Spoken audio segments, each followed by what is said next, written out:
Hello and welcome back. In this episode we're going to look at adding Entity Framework into our Identity Server. So in our Identity Server startup class, you'll notice that all of our clients, API scopes and API resources are stored in memory. This also means that Identity Server will store other configuration data also in memory. Now that means, of course, if the application stops and restarts, then we will lose all of that configuration because it's just stored in memory. So what we're going to do in this episode is move our configuration from in memory to a database using Entity Framework. So what we're going to want to do, first of all, is to make sure that you have a database server running. In this example, I'm going to be using Postgres. However, you could use SQL Server or any other database that is compatible with Entity Framework. So what we're going to do is right-click Identity Server, and we're going to click on Manage NuGet Packages. And you'll notice that we currently just use the base Identity Server package. However, what we're going to want to do is replace that with the Entity Framework package. So what we can do is we can remove this base Identity Server package like so. We can then click on the Entity Framework package, and you'll notice inside the dependencies the base Identity Server package is automatically added as a sub-dependency. So what we can do is add this Entity Framework package like so, and that configures Identity Server to use Entity Framework via the NuGet package. And what we can then do is add Entity Framework design package. That's this one just here, and this will add our design time components for Entity Framework tools, such as running the .NET EF migrations commands and other Entity Framework based commands and tools. So we'll add that into our Identity Server project. And then last but not least, we need the actual Entity Framework database package. So in this case, I'm using Postgres, so I'll use the Entity Framework core.postgresql package. However, if you were using SQL Server, for example, then you would use the appropriate package for your database of choice. If I now install that into the Identity Server project, you should be left with three packages. Identity Server.Entity Framework, which will come with all of the Identity Server Entity Framework tooling and helper methods. We've then got Entity Framework core.design, which will allow us to run commands such as .NET EF migrations, .NET EF database, etc. And last but not least, the database provider for Entity Framework, in this case, the Postgres package. So with those three packages added, if we come into our startup class, and we're going to want to, for now, comment out our in-memory configuration, like so. What we're then going to want to do is say add configuration store, like so. And this will take in an options callback, and we can say options.configureDB context equals, and this will give us a builder callback, like so.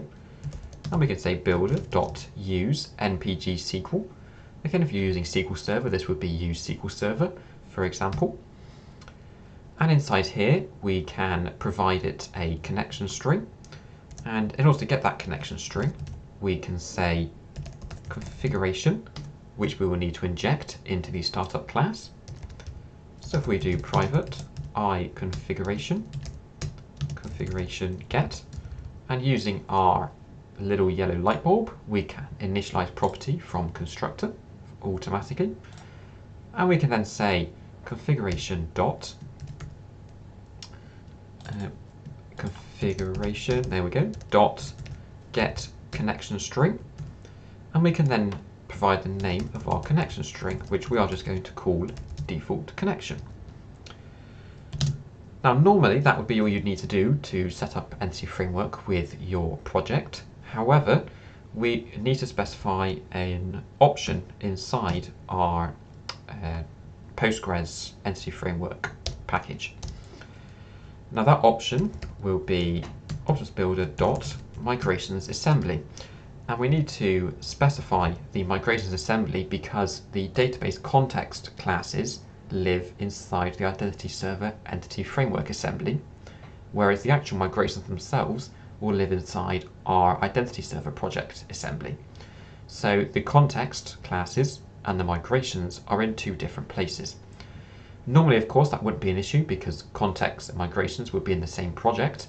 However, because they're in two different projects, we need to explicitly specify the migrations assembly where Entity Framework can find the list of migrations. In order to do that, we can say type of startup, which is this startup class. We can say getTypeInfo, which requires the system.reflection using statement. We can then say .assembly, .getName, and then .name. And that basically will give us the assembly name of the project that contains this startup class. If you were to put your migrations in a different project, then you would say type of any class within that other project, getTypeInfo, assembly, getName, and then name. What we can do is just pop some semicolons in like so. And this is now saying, basically for our configuration store, configure the DB context to use Postgres, get the connection string default connection as the connection string to the database, and then the options for that Entity Framework connection is to explicitly specify the migrations assembly as this project rather than the project that contains the database context classes.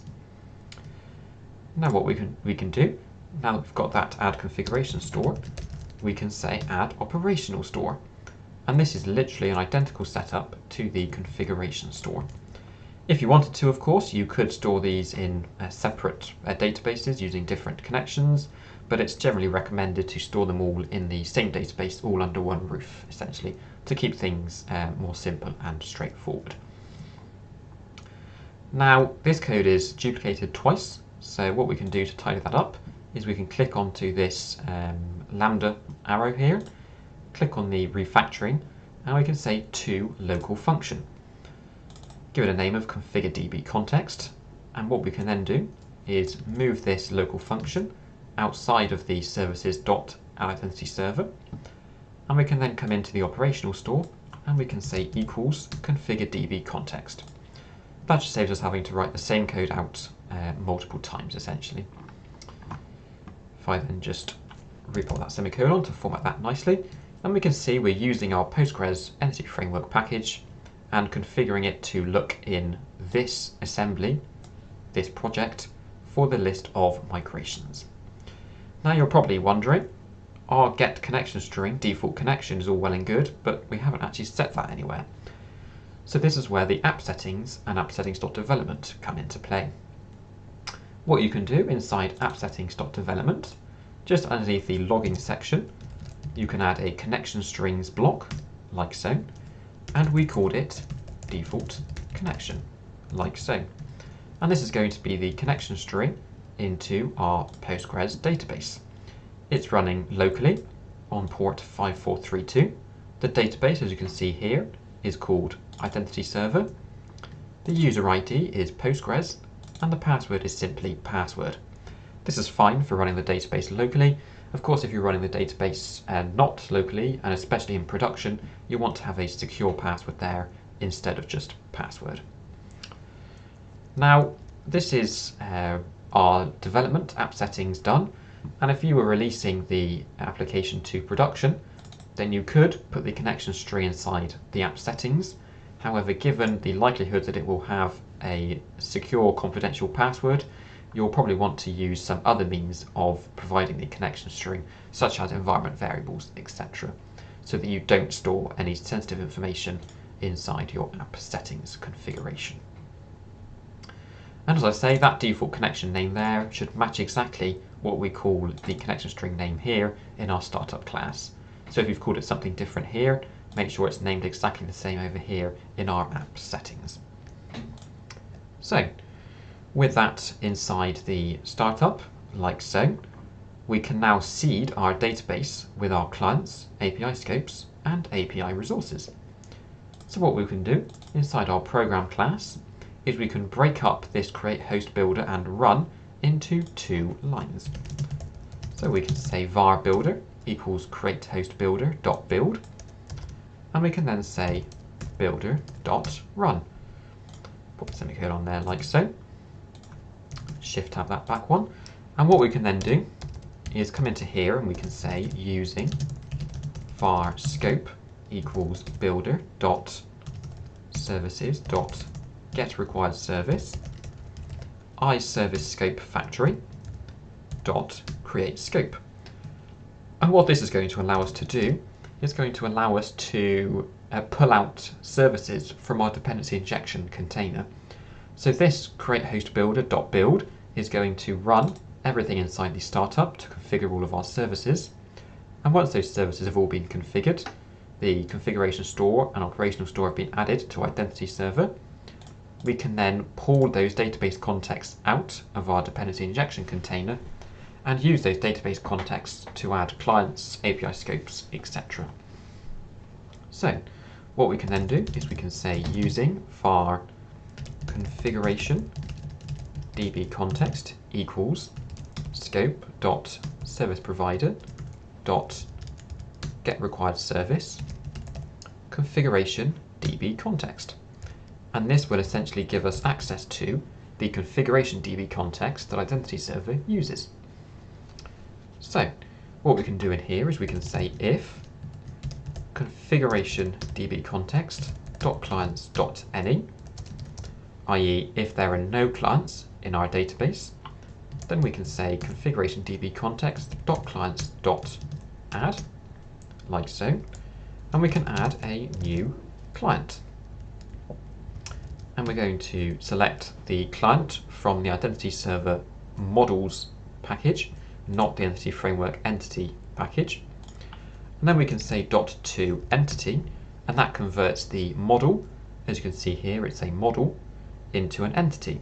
As you can see there, a client entity ready to be stored in the clients table of the database. What we can then do is say configuration db context save changes.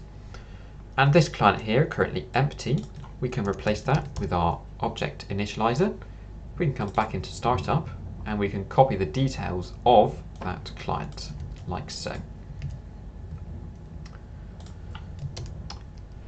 If we just add the missing references, like so, and we can then see we have a client ID of console, the client secret of secret, allowed grant types, client credentials, and allowed scopes of API.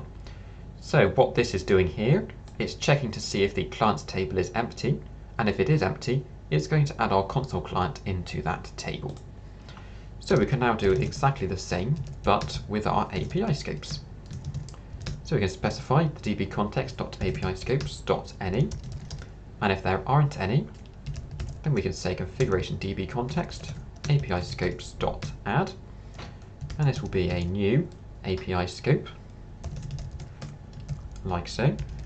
And then we can convert that to an entity, exactly the same as we did with the client, because we create it as a model, but it's stored in the database as an entity. Underneath that, we can say configuration db context save changes, and we can replace that blank initializer there with our object initializer syntax back into startup, and you can see that we have an API scope here of just API. So what we can do is, apologies, that should just be an API scope of API, like so, and there we go. There is our API scope with name API, .to entity, converting it into a database entity, and then adding it into the API scopes table. Last but not least, we can do exactly the same thing again for our API resources. API resources.any, and then we can say configuration db context API resources.add, new API resource.to entity, and then on the next line beneath, we can save those changes. Coming back into our startup, we have our new API resource here, and we can then specify that with the object parameters like so, and we just want this scopes copied across like so, and inside the brackets here give it a name of API. So you can see there what we're doing is we are creating a new client with an ID of console, client secret of secret, with the client credentials, grant type, and allowing it to have access to the API scope. We're adding that into the clients table of the database, We're then coming down to the API scopes, and we're adding an API scope called just API into our API scopes table. And last but not least, we are creating a new API resource with the name of API. We're exposing the API scope through this API resource and adding all of that into the API resources table and saving the changes into the database. So that's essentially moved the in-memory configuration into the database table using the configuration DB context. And we can then safely get rid of the in-memory configuration from startup. Now, of course, this situation here is perfectly reasonable for a local development environment. However, when you're running IdentityServer in production, you'll want to have a much more robust way of adding and configuring your clients within the database, rather than just attempting to add clients, API scopes, and API resources every time the application runs. So that's updated the program class and also the startup class. And now what we're going to want to do is to actually create ourselves some migrations. So to do that, we can come down to the terminal at the bottom. We can cd into the IdentityServer project, and we can create a migration. So using this command here, .NET EF migrations add, we specify a name for the migration, in this case, initial IdentityServer persisted grant DB migration. Feel free to call that migration anything you like. We explicitly specify that the context we're using is persisted grant DB context. That's because we have two contexts, the persisted grant DB context and the configuration DB context. If you just had one context, then you can safely not specify this parameter. But because we have two contexts, we need to specify which one it's running the migration for. Otherwise, it will get confused and not know which context to use for the migration.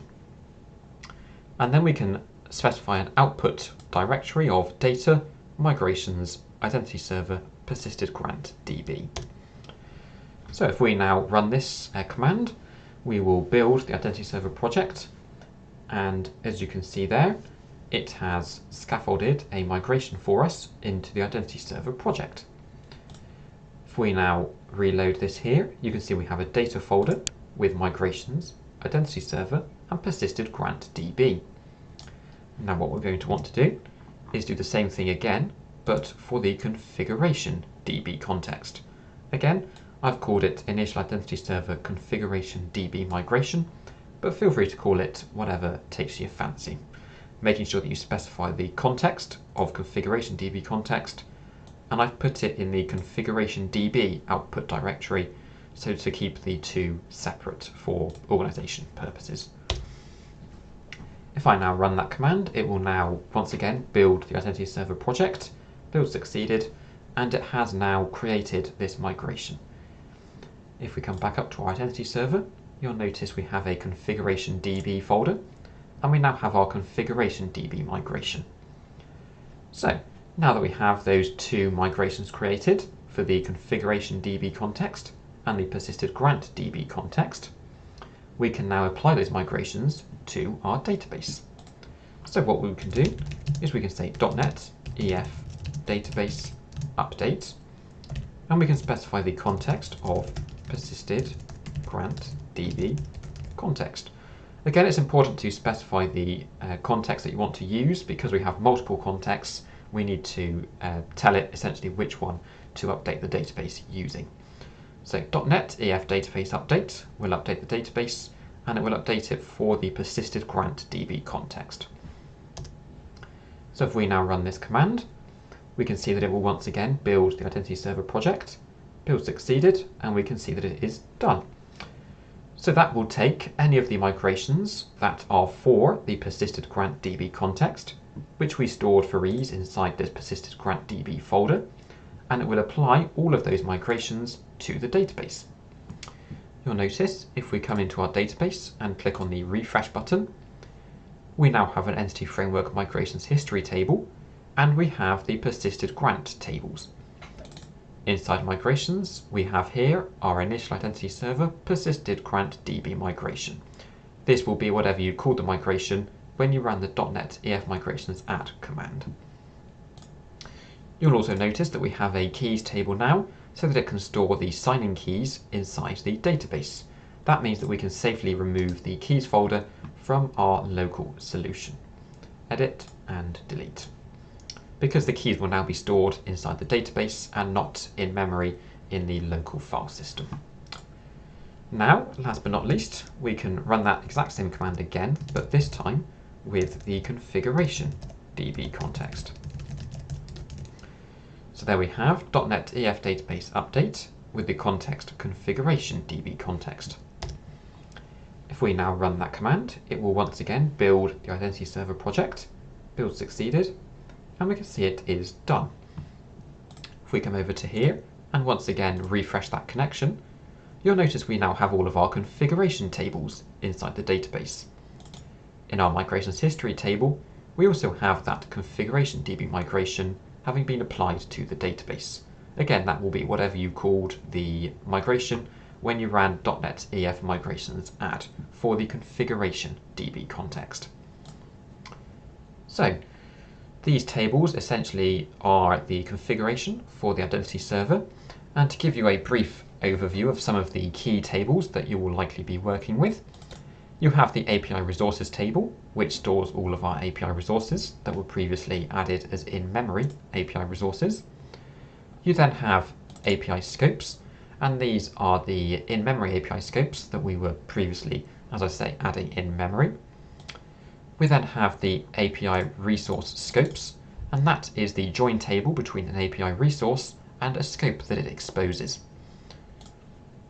Moving down to our clients, we have the clients table, which is the same as our add in-memory clients previously. This is a list of all of the client applications that are registered inside your Identity Server.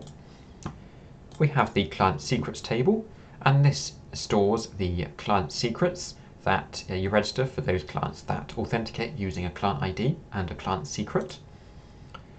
And then we have the client scopes table, and this is the table that joins a client ID to the list of scopes that it's able to request. In this case, this is synonymous when we were adding the client in memory and we gave it a list of allowed scopes. This is where the allowed scopes will be inside the database for each client. So that's a very high level overview of the Identity Server database and some of the key tables. Now what we'll do is we will close the terminal and we will run the Identity Server project. So if we run this project like so, it will build the Identity Server, and we can see it now spins up our Identity Server in the background. If we come back into Rider, and if we now refresh the database, and if we open up our clients table, you can see here we have our console client now stored inside the database. And that's all handled by the logic that we added to the program class.